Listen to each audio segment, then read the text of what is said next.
Hello, and welcome to the International Women's Day Fireside Chat. I'm Jackie Strum, Associate Publisher and VP of Wine Enthusiast Media, and I am thrilled to be here today to celebrate this occasion alongside three iconic wine families from around the globe, each led by multiple generations of inspiring women. From Argentina, we have the Balbo family, with Susana Balbo, president and winemaker of Susana Balbo Wines, and Ana Lovaglio Balbo, marketing manager at Susana Balbo Wines. From Spain, we have the Torres family, including Marimar Torres, founder and president of Marimar Estate, and Cristina Torres, director of sales and marketing at Marimar Estate. And finally, from the United States, we have the Wente family with Carolyn Wente, chairman of the board and Wente Family Estates, and Ali Wente, director of marketing at Wente Family Estates.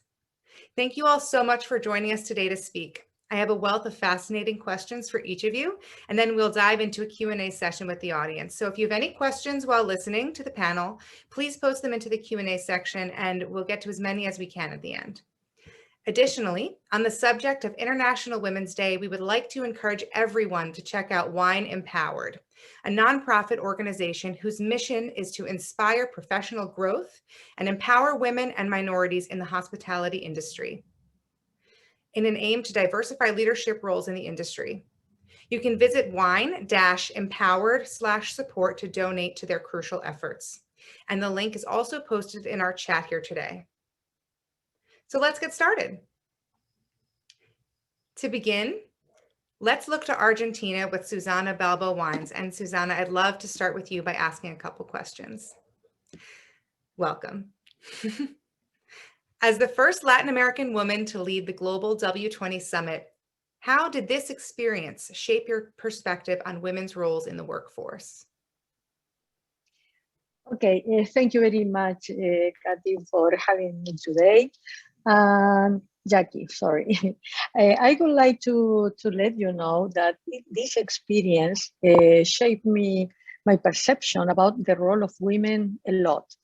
I've been the first in many things. First female winemaker in Argentina, first women in W20 chair. I was as well the first president of Wines of Argentina. And I realized this is not very common in between women. After the W20, I realized women has the much less participation that we actually know. Let me give you some numbers to address this statement. First of all, women are 50% of the population in the world, 50 to 51. We are a little bit more than men. However, in between these 50%, the women that go to the college, 62% are graduated. Women are graduated. So more women finish college than men. However, those 62% of women, only 40% keeps a job after 4 years after graduation. Why is that? Is because most of them, they need to choose in between to raise a family or to have a job, because we need to address many things in order to have women having the same situation that men, or the same chances to have both together, family, jobs, and to have to bridge the gap between men and women.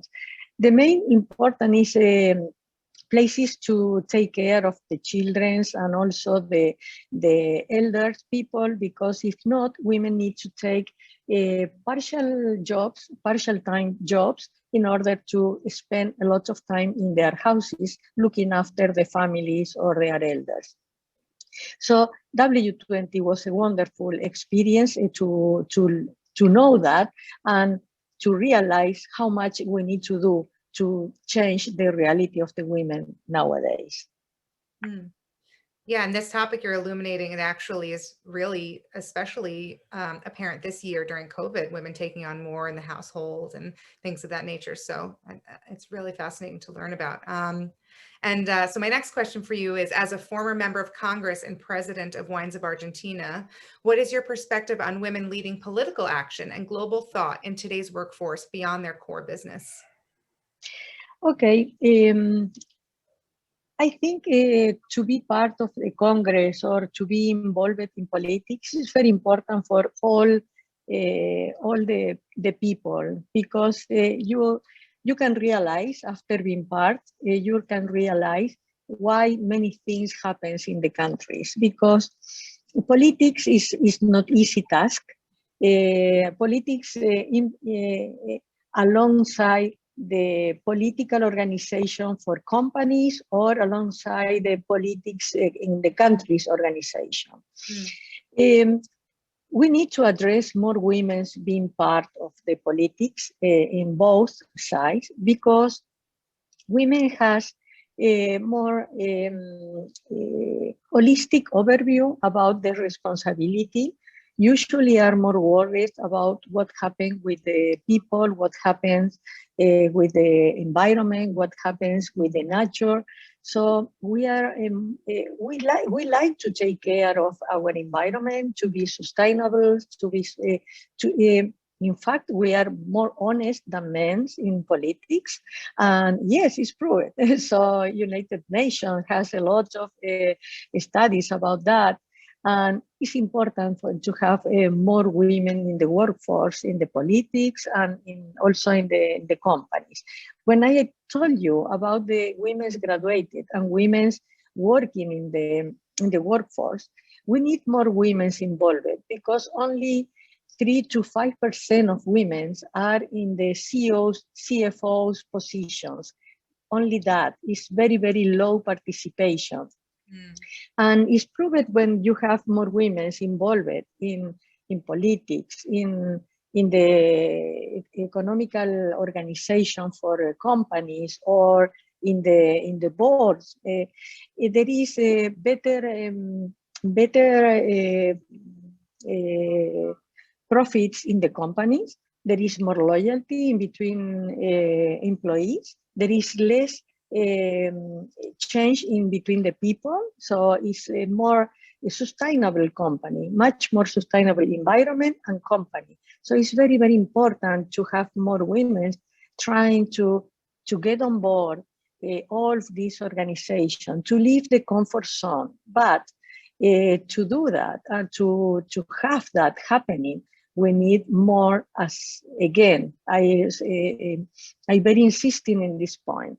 The care center is very important all over the world, because this is a claim from the first world country, talking about Canada, United States, Sweden, Switzerland, all those countries. Women are claiming for more care centers for their family.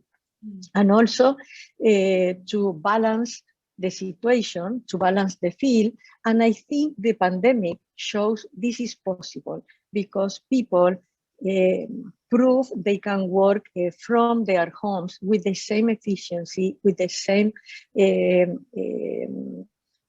dedication, and with the same profitability for everybody. So I think there is lots of things to do, and more. We need more women involved, taking the challenge to be involved in the workforce and also in politics, and trying to cross the glass ceiling. Yeah, that's interesting. And I hear about that all the time, that women are slightly more intuitive and emotionally in touch. Again, it's absolutely. It helps retain staff and quality of life for the employees. And yeah, I'm excited to hear more from the whole group about how this year's changed their viewpoint on work-life balance and things of that nature. So yes, that's right. Great point, Susana. Thank you very much, Jackie. Sure. And so let's go to Anna, you're a daughter. Anna, what have you learned about working alongside your mother, and how is that influencing how you manage your professional life with your own demands as a mother?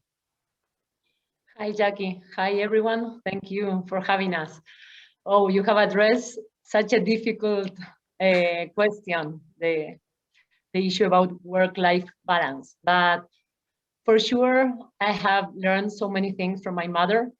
I have to say that most of them, I've learned them through example, just seeing her manage herself in life and in work.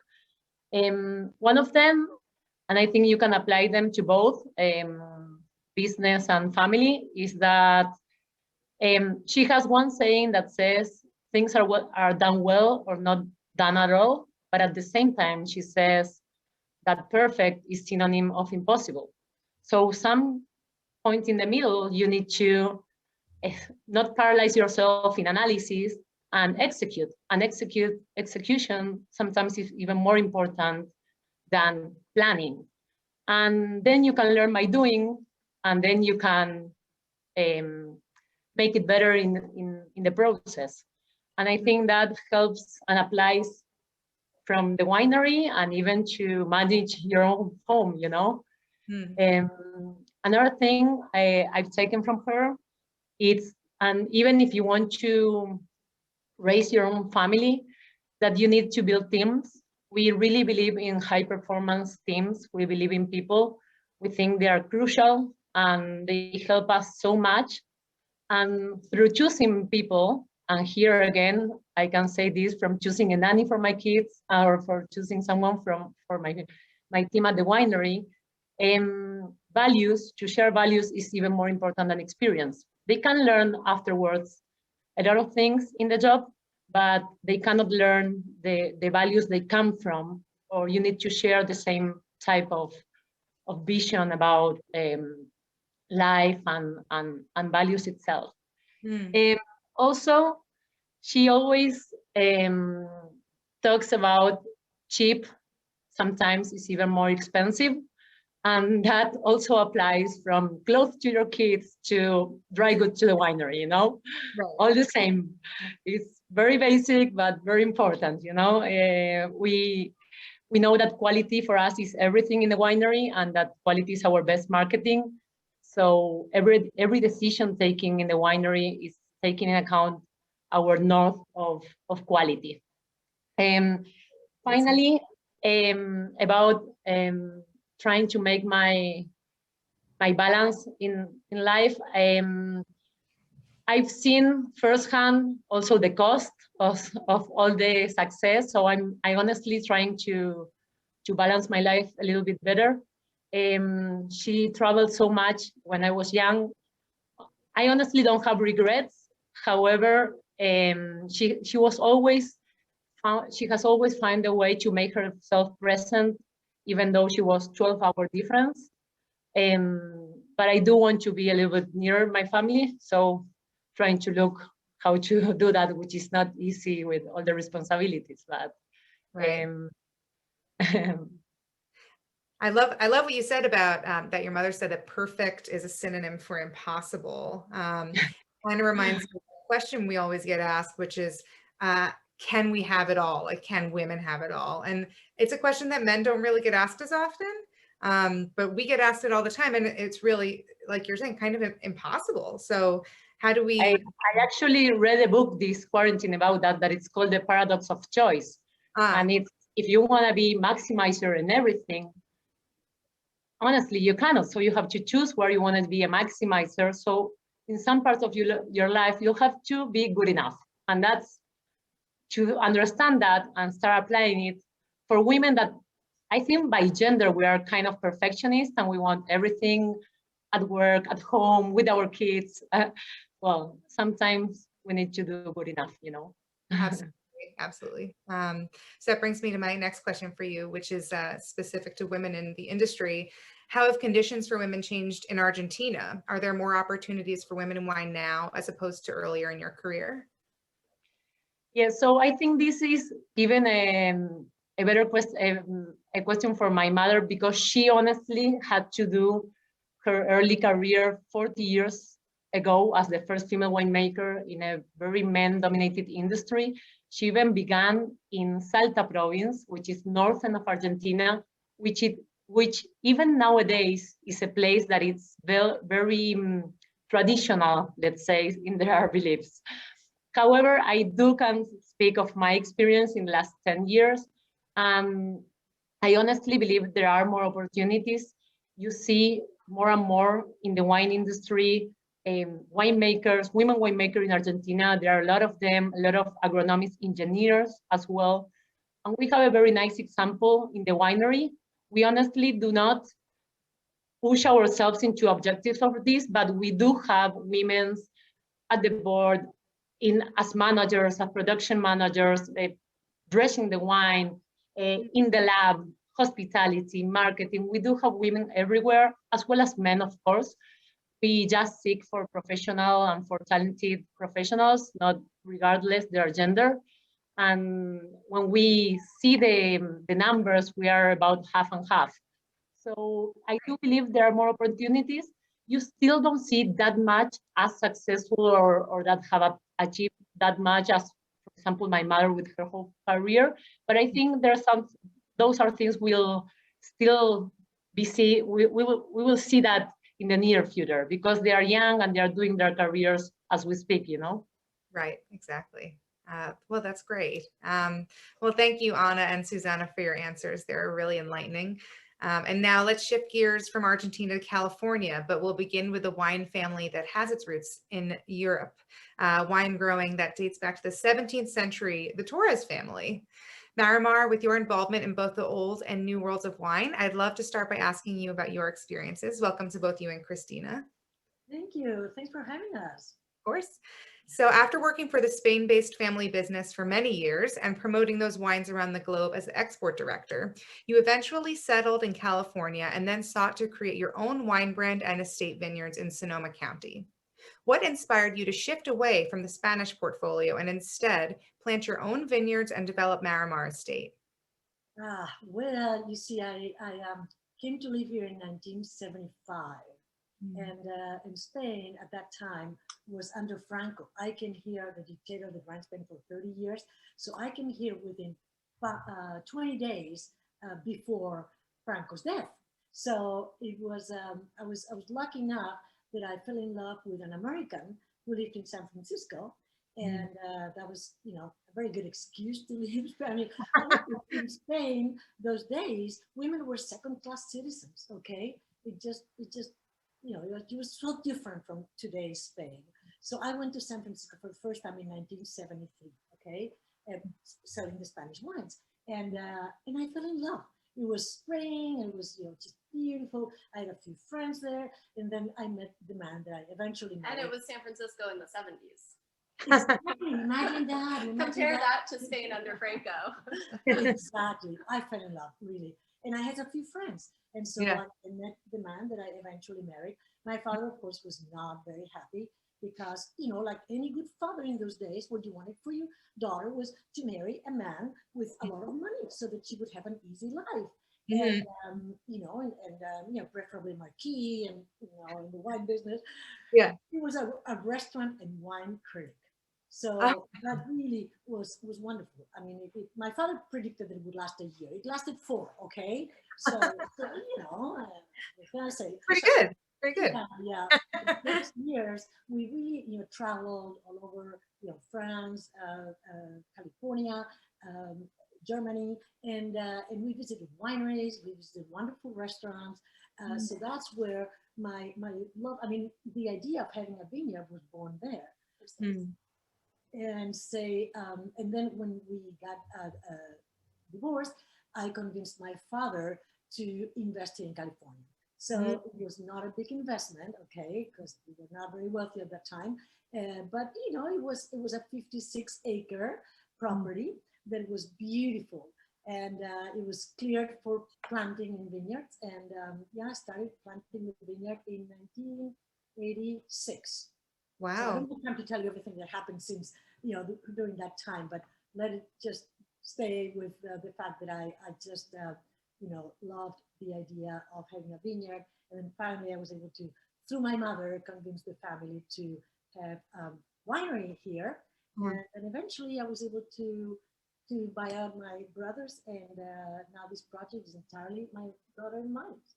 Oh, wonderful. Well, it's sort of like we were saying before, that female intuition, you just knew. You fell in love with California and you just knew that it was going to work out there. So that's great. We're really like a fish in water.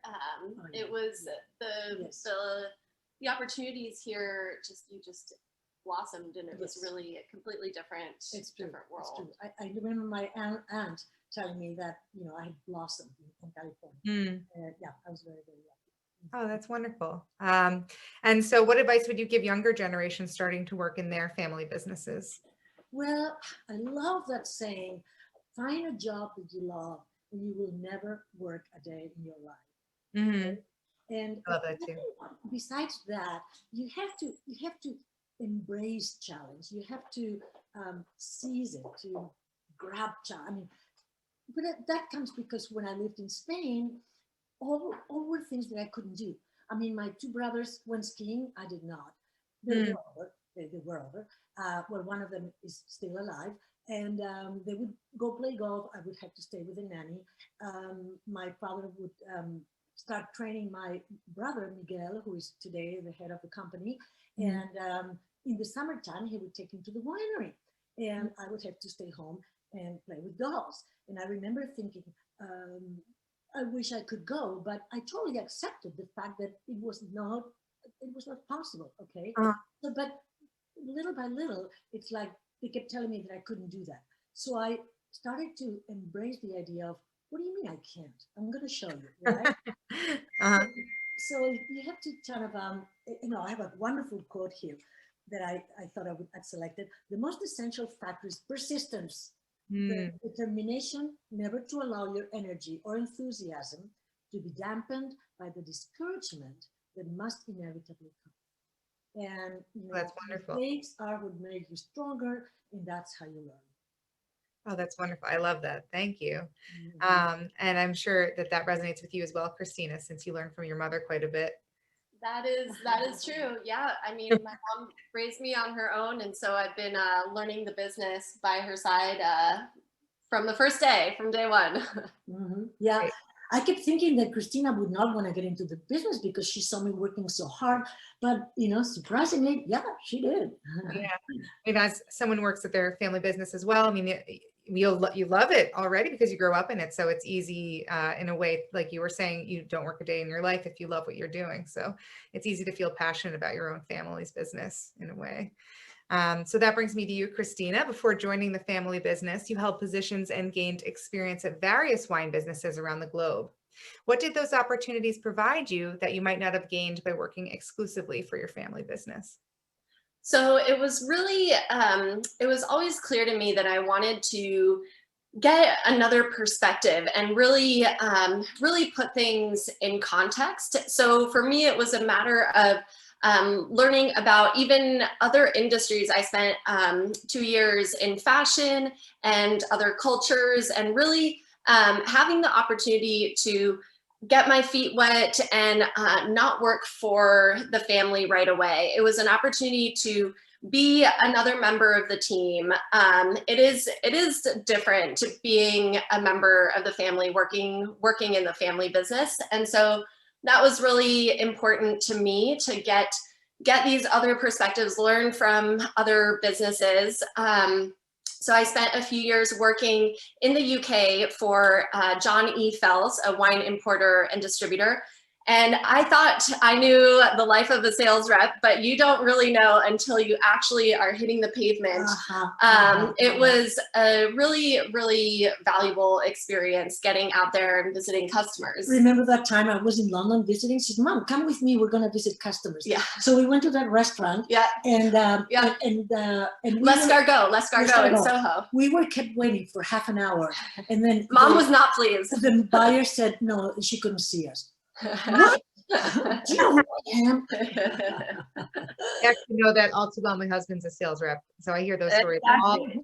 Yeah, exactly. It was really a matter of getting another perspective, getting my feet wet. Had a fantastic experience as well with Jackson Family Wines, working primarily on their brand marketing teams, and learning how they treat brands, and what is their approach to marketing and sales strategy. So I'm so grateful for those experiences.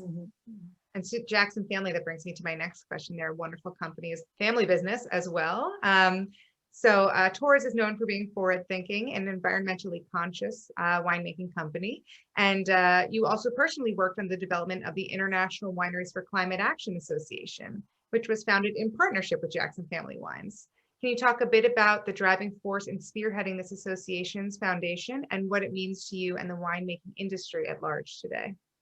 Absolutely. So it was really It was kismet in a sense. I was hearing a lot. So my uncle Miguel Torres has been leading the charge in the wine industry, talking about the importance of decreasing our carbon footprint for over 10 years now. And I was hearing about, I had just done a talk on his behalf about carbon capture and reutilization. And I was hearing about this at Jackson Family Wines. And I said, you know what, we have to put our teams in touch and start a conversation. And this conversation evolved and we said, well, are we going to do a seminar, a conference? What can we really do to come together and bring about change in the wine industry? Ultimately, we launched International Wineries for Climate Action. This was just about 2 years ago.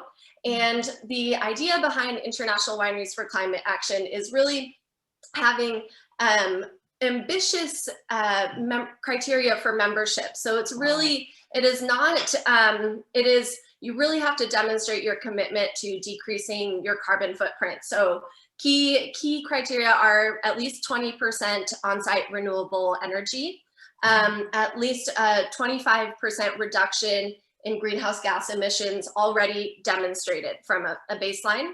And then 50% reduction by 2030, a commitment to decrease carbon emissions by at least 50%, and by 2050 to be climate positive. Wow. So really, this is an opportunity for wineries and to come together in the industry and to commit to taking action. Really, the more of us that come together, the louder our voice is. And it's also an opportunity for us, there's a space for collaboration, really, and sharing best practices on how to mitigate the impact of climate. And you already have several members, right? Right. So you have right now. So we have 9 that are very close. They're checking the boxes, meeting the membership criteria, and it's so exciting. And it really is, in the wine industry, we are very uniquely positioned. The vineyard and the wine industry is almost like the canary in the coal mine, because our vineyard data in terms of the climate, the impact of climate change on agriculture, our vineyard data of harvest going back like 100 years, what other industry has that? And so we can really, and we can see how that affects the quality and the style of the wines that we make from year to year. And we also have really extensive data on how those wines have evolved. So we have wineries from California already joining, right? Yeah. So it's really, the wine industry is uniquely positioned to be a leader in this movement, and this bringing other players together to make change and really decrease our carbon footprint. Wow, that's incredible. And I love that you have so many members already. And I didn't even think about that you can look at all the trends from the years going back. And we're also uniquely set up to make it look cool in a way. Like the wine brand has a bit of a, a je ne sais quoi associated with it. So I think that we're uniquely set up to make it a trend for all businesses, all industries, really. So bravo to you and the team. Thank you. And for anyone who'd like to learn more, go to iwcawine.org. Awesome. National Wineries for Climate Action. I like the name. Thank you both. Thank you both for speaking with us today. And now finally, we'll dive into our discussion with the Wente women. Their family roots and family vines have always been firmly in the United States. And we'll start with you, Carolyn. You were the first female CEO and chairman of the board of the company in its 138-year history. How do you think your leadership style and insight have changed the way the company does business? And what excites you most about the future with other women at the company in positions of leadership? Well, first, I want to thank you, Jackie, and everybody else. This has been really fascinating to listen to, and how fun to get together on International Women's Day. So thank you. And I guess, how did my style and my insights change things here at Wente when I became CEO. I would say it was probably even before that, just working with my brothers.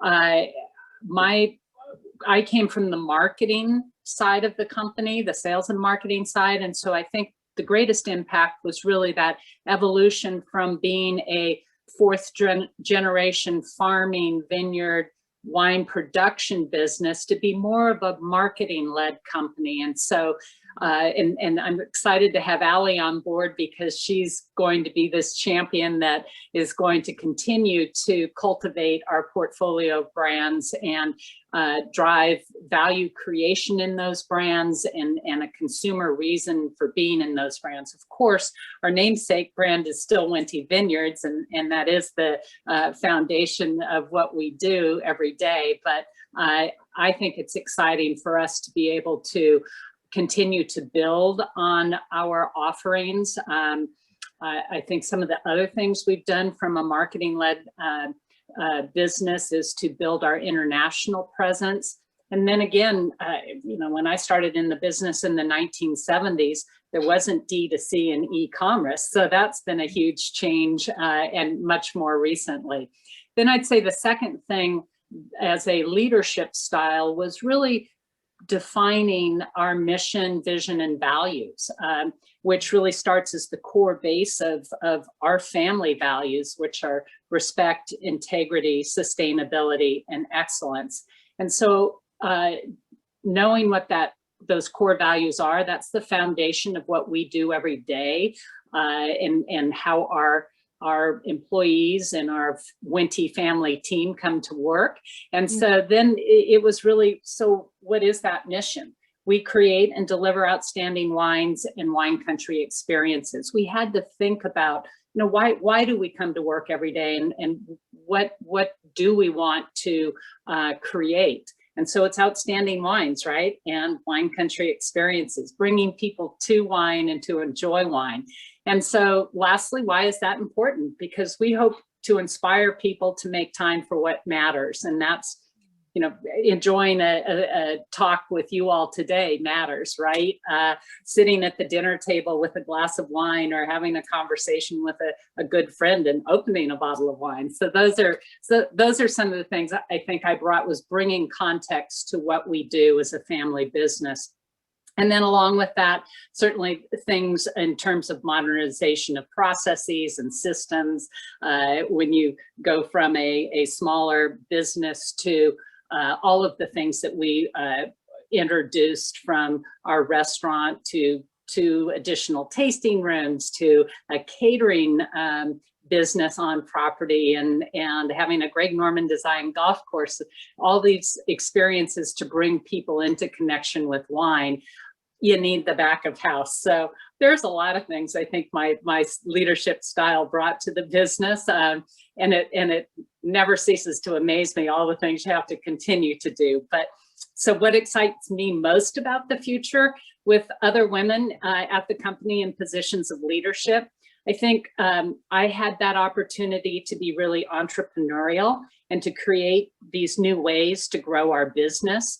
But we have a number of women leaders in our company now, and I've heard that other family businesses say the same thing, from winemaking to viticulture to supply chaining to human resources and marketing. I mean, there's just a wave of the future here, and these women are bringing new ideas to the forefront that will continue to build on our 138 years as a family-owned business. So, you know, they say the sky's the limit.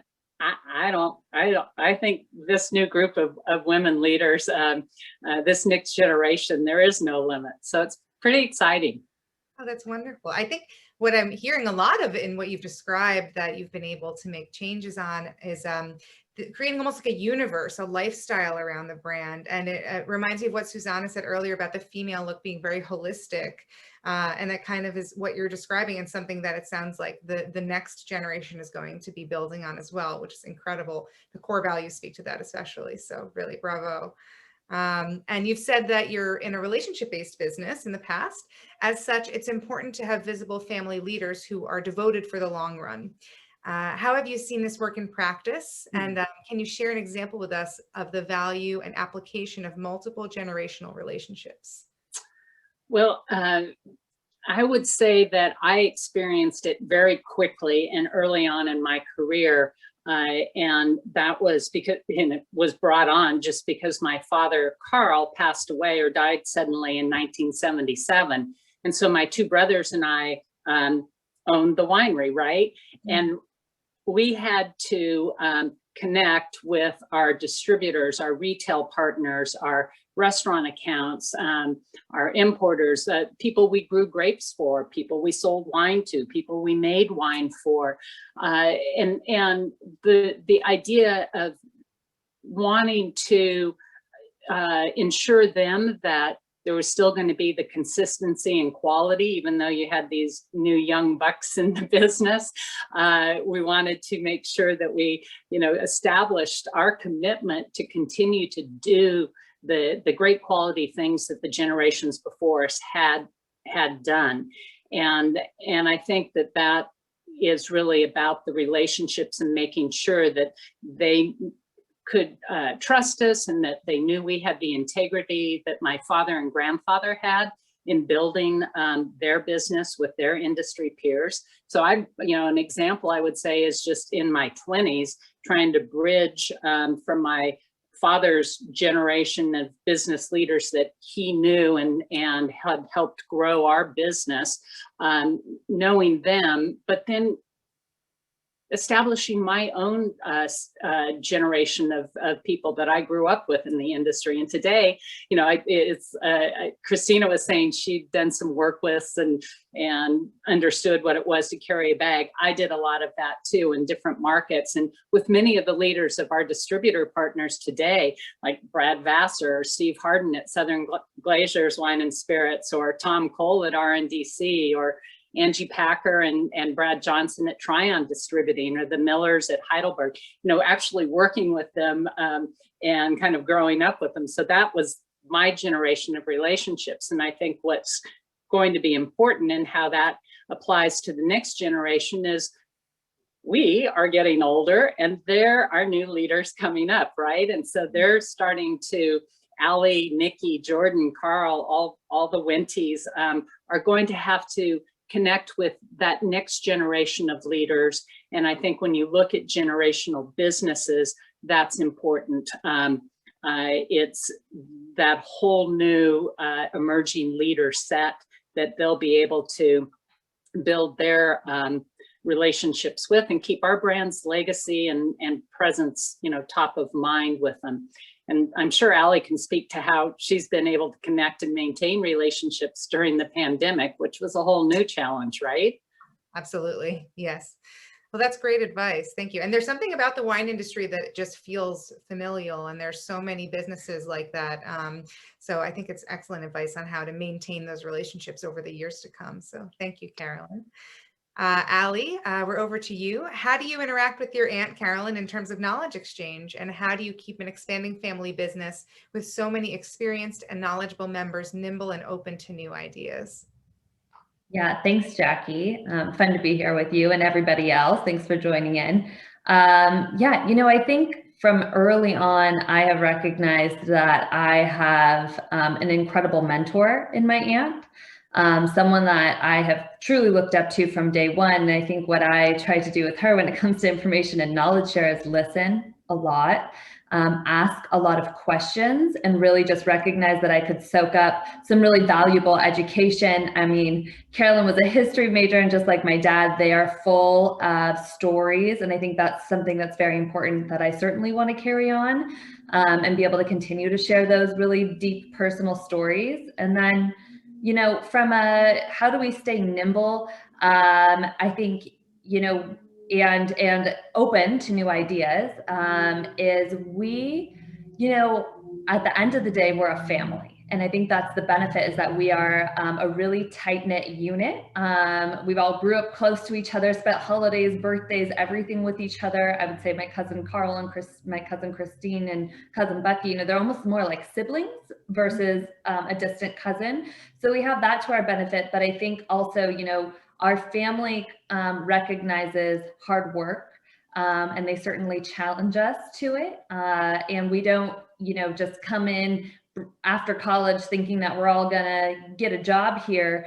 We truly have to earn it. And I think we, encourage each family member, especially in my generation, it was a little different for the fourth generation, to go out and get their own experience for, at a minimum of 5 years. And we've all kind of done something like that. Some of us have done longer. I did. Some of us came right back at 5 years, but from my cousin Carl working in different appellations in different countries in winemaking. My sister Nikki managed viticulture at Huneeus. My sister Jordan worked for the state of California in education. My cousin Christine worked for Gallo. My cousin Bucky right now works for Southern Wines and Spirits.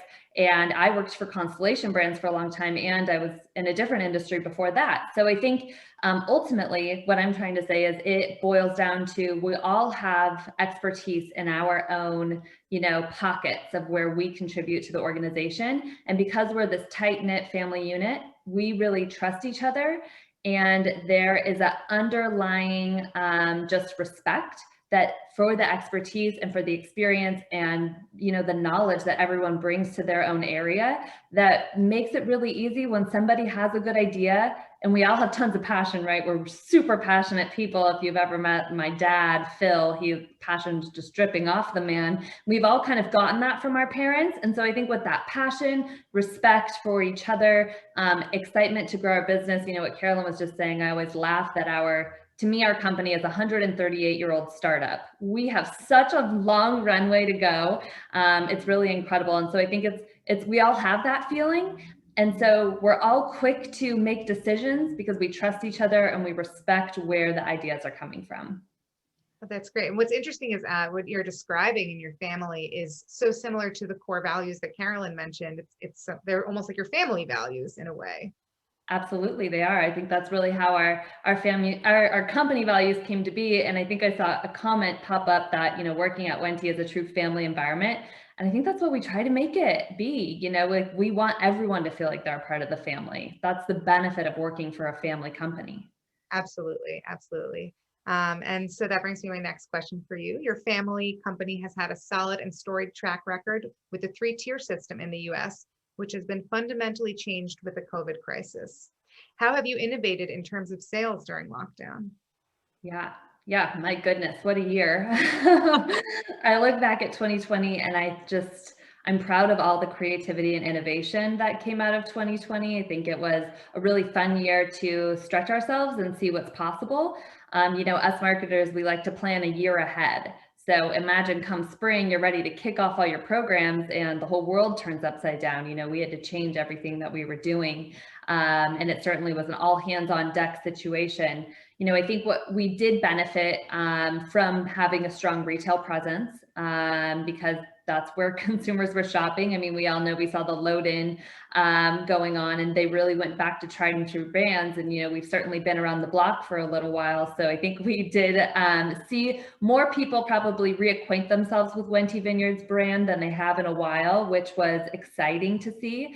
And, as Carolyn mentioned, we have D2C e-commerce kind of in-house team, and we'd already been working on that for a couple years. So we were in a really prime position to kind of leverage our email marketing, leverage kind of, getting the word out about Wente on Facebook and social media. And I think we really did turn to digital, but what we did is we stopped ourselves and we said, what is happening to the consumer right now? Where are they? How are they drinking their wines? And what do they need from us? Like, how can we make what they're going through better? Kind of recognizing the state that consumers were in. And so we tried to be creative and fun. I mean, my sister and I stood up a weekly Wine Wednesday where I like to joke that I was a part-time comedian, because really what we found is that everybody really just enjoyed watching the two of us kind of be silly and sisters versus the, it's wine tasting that we thought they would exactly want. So there was a lot, I think, that we learned in how to connect with our customers really and stay top of mind and show them a different side of us. We also launched a virtual wine tasting through Amazon Alexa and Google Home. So people could go to the grocery store or order on Instacart or Drizzly, or, you know, however they're ordering their groceries or their wine, their beverages, and they could buy our products and they could have a wine tasting experience in the comfort of their living room, in their sweats if they wanted, because as we know, a lot of people were in sweats last year. So I think it was a fun year to kind of say, you know, what can we do different that we haven't done before, and how can we connect with consumers, and how can we really tell our brand story, our 138-year-old brand story, in a different way. And I think we had a lot of fun doing that last year. That's great. I personally loved watching your videos on social media, Allie. So bravo for making lemonade out of lemons for a year. It was fun. It was a bunch of fun. That's great. Well, thank you so much. And thank you to the entire group of women here. It's such a storied group of families and inspiring women. So I'd like to actually dive into some questions now. We've gotten some wonderful ones for specific folks. So I'll start for Marimar. What are the great challenges in Sonoma today in the wine industry? And what was the most difficult part of starting a winery in California? Can you hear me? Marimar, you're on mute. Oh, sorry. I was saying the most difficult part was convincing my family that it was a good idea. But yeah, but you know, I went to UC Davis in 1988 for a year to learn, of course, what I had not in Spain about a knowledge in Greek culture. And so when we were supposed to build a winery in 1988, but then when my brother told me that, you know, there was not enough money, we couldn't do it. He said, well, you could make a wine without a winery, right? And I always listened to my brother. Okay, if anybody sees him, just let him know. And so I ended up making the 1989 Chardonnay, and it was a really a good wine. And I was lucky enough that I released it just before my father died in May of 1981. 91. And so I took that bottle to Spain under my arm and had him taste it, and he said it was the best white wine he had ever tasted. Wow. Not prone to praise, okay? So I went to my mother and said, Margarita, we must have a winery in California. So when he died, I went to my mother and I said, Mom, you remember, right? The dad said we had to have a winery in California. So she really was my great supporter and taught my brothers into, all of us getting into that. Oh, that's great. And while I have the Torres ladies, I have a question for you, Cristina. Does the International Wineries for Climate Action Association provide funds to small wineries to invest in sustainability? So there is not quite in that way, but we are working on developing essentially different modified criteria for smaller wineries to be able to meet the requirements, because basically, as it stands now, you have to do an annual greenhouse gas inventory by most of us, I don't think any winery knows how to do that on their own. And not on top of that, it needs to be third-party audited. So we are simplifying and streamlining it a bit for smaller wineries below a certain case production so that it is much more attainable.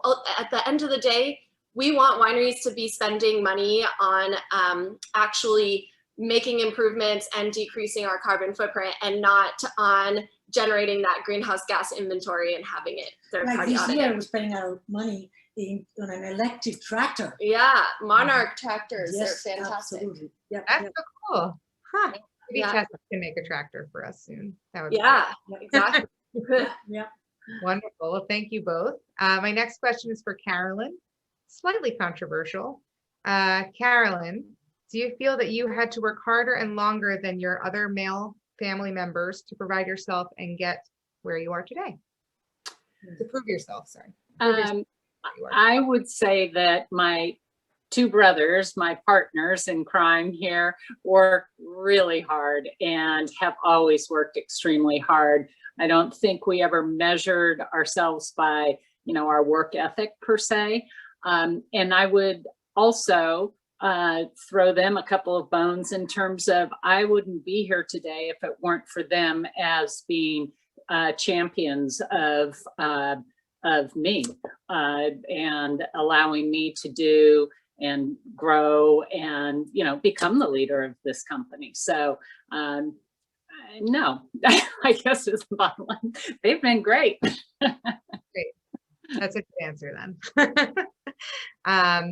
So my next question is actually for everybody, but if anybody specifically wants to raise their hand to speak, I think it's really relevant for all of you.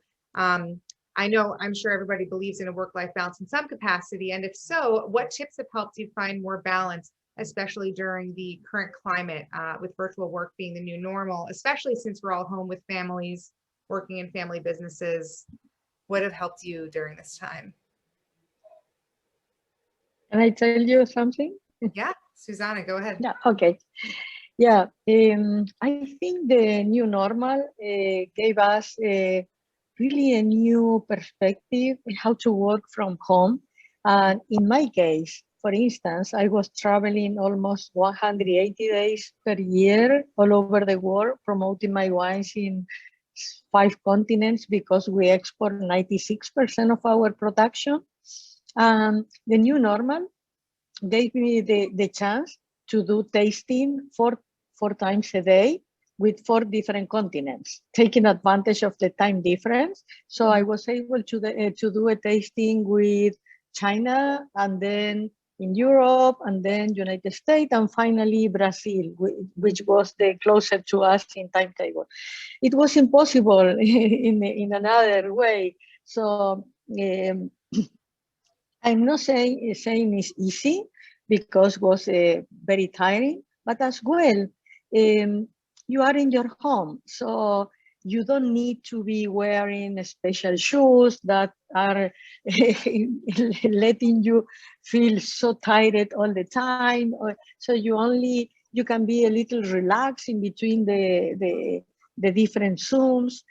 So I think today it's more easy to get the balance that in my days when I was traveling so much and also traveling or working in the winery or in the vineyards. So now I think it's easier than before. Okay. So maybe we learned something from this year, how to make it. Yes, of course. A lot. Anna, do you want to add anything? I know we talked about this previously, how you've been kind of figuring out that balance. Yes, basically, I think there are some things we have experienced during quarantine that we should keep. We have realized that we don't have to be at the office all day long. You can mix, because in my situation, I'm here in Mendoza, so I work one day from home and at the other day I go to the winery. I really like to meet my teams personally. However, I also like to be able to work focused at home, and maybe I have toddlers as you have, Jackie, and if one of my kids is crying, I can cut 10 minutes, ease him up or be with him, and then go back to work, and nothing happens, or you can stop in the middle of the day, have a lunch with your family, and then continue working all afternoon. And you gain one moment of family in the week that before that, it didn't even was in my mind. Like I worked all day full time from 8 to 5 to 6 to 7. And it was like, it's possible. And things are going on and we are running and we are achieving our goals. So we have changed a little bit the mindset that we can mix a little bit more, at least in my personal experience, that I can mix more family and work and feel a little bit better in that balance, Yeah, absolutely. That's great. I think Marimar's raising her hand. Yeah, I was just thinking that what I did is to include my daughter in my business life, so that when I would make trips, I would take her with me.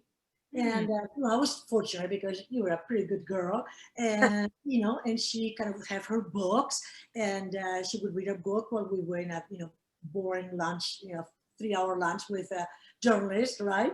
And just to clarify, we are talking about when I was a little girl. yes. I'm talking about when she was 4, 5, 6, and then after she's done with her book, she would just fall asleep, and she loved it. And so if you find a way to make your family part of the work, right, and enjoy it. And I took her to my office and changed her diapers. That is also when you're the boss, you can do whatever you want. So I changed her diapers. That's true. One of the wonderful benefits. And I too have had similar experiences. I think that's the unique thing about the wine industry is your work is sometimes other people's vacation to be able to go to a winery. So I've been able to travel doing that for work with my family as well. It's a great pleasure. And you have a newborn, right? Sorry? You have a newborn, right? I do, yes. He hasn't traveled anywhere interesting yet, besides my living room, but I do have a newborn, yeah, and a 3-year-old this week. He turns 3. Congratulations. So thank you. My next question I'd like to pose to the Wentes from the group. How do you keep your employees and team members motivated during this time when you can't see them as often in person? I think one of the things when COVID hit, it was, and I'll let Allie pipe in here too, but was really trying to communicate with them as much as possible about what we were doing, trying to be transparent because it was quite unknown, right? Every day was a new day and a new piece of information would come out. So just having that steady, calming, it'll be fine, we're gonna get through this, and not being overly reactive, but being able to communicate and give them as much information as possible, I think was critical. And I think we did that in a very good cadence and got into kind of a weekly, if not more frequent communication with all of our employees. And then I think Allie had some really fun marketing ideas about connecting and how we could gift our employees and keep them involved with things that were going on at the winery. Yeah, we like put together fun little things because we knew everyone was at home. So what can we, send you new Wente tumblers that were Yeti, just like the little things, like little delight and surprises, I think, just to make everyone a little bit more comfortable. But, when I think too, to like my immediate team on how do I keep them engaged and motivated, I think a lot of it has to do with kind of what Anna was saying around your values. When everyone kind of can align to your values, that makes it a lot easier and everyone's kind of in the same boat. But then that too, to what Carolyn was saying, like constant communication, because I think what a lot of people felt was missing over the past year was that human connection. And you're not, while we're all through the Zoom, you're not getting the same connection as you were when we were seeing each other in the office. So, we do weekly team meetings now to kick off the week. We never used to do that, but it's fun and we celebrate the wins. So we always talk about the wins from the last week. So we try to keep everyone, in a positive and exciting way. We have people kind of share projects they're working on, or if they went to a course, an educational seminar, they will talk about it. So I think that kind of like group engagement, and when you celebrate the wins, it feels like we're all contributing to positive results. And that keeps everybody motivated. And then, in general, I just try to be as human as possible through the Zoom. If I'm having not my best day, I'll probably tell you. Or if I'm having a fun day, or if I feel silly and I just want to kind of joke a little bit, I think that's where my team and I all just can, enjoy each other a little bit. And you get that, what you might get in the office, but it's through Zoom, but it feels good to just be human with each other. Absolutely. And I actually got really good advice during this situation, which was similar to what you're saying, which is you can't over communicate. You really can't, because everybody feels so isolated. So even if it feels like you're talking so much, it is just the key to transparency and people feel connected. So I fully hear that. Thank you both. The last question I have from the group is a bit on the lighter side, which I think we can all use something like that, which is, what are you guys drinking? I see Marimar and Cristina have a glass. Susana has a glass. what's in your glass. She chose that, but she knows it's my favorite wine for, Oh, for just any time when you Yes. feel like, oh, it's time to we drink wine. are drinking our La Masia Pinot Noir from our Russian River Valley Vineyard, which is my mom's favorite go-to. Her favorite descriptor is that it's a yummy Pinot Noir.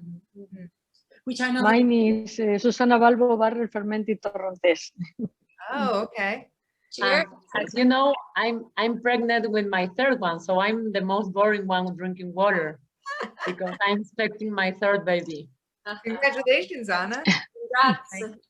I'm right there. One, I'm not pregnant, but I'm just drinking coffee. I was jealous when I saw the wine. Ew. I'm not pregnant anymore, so I plan to have wine later, but not yet. But for us, it's a wine time because it's 7 p.m. So it's good. Yes. Of course. Well, any time is Pinot Noir time. Yeah.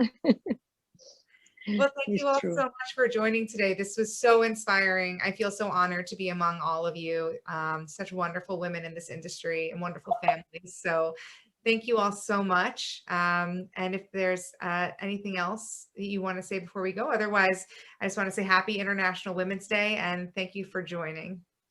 Thank you very much. Thank you, Jackie. Great Thanks. idea. Cheers for all Thank the you for women. having us. Cheers. Thank you. So good to see you. Great to Thanks, see you all. guys. Cheers. Bye-bye. Next time in person. Yes. Right. Yes. Yes, please. Next time in person. Absolutely. In Argentina. Yeah.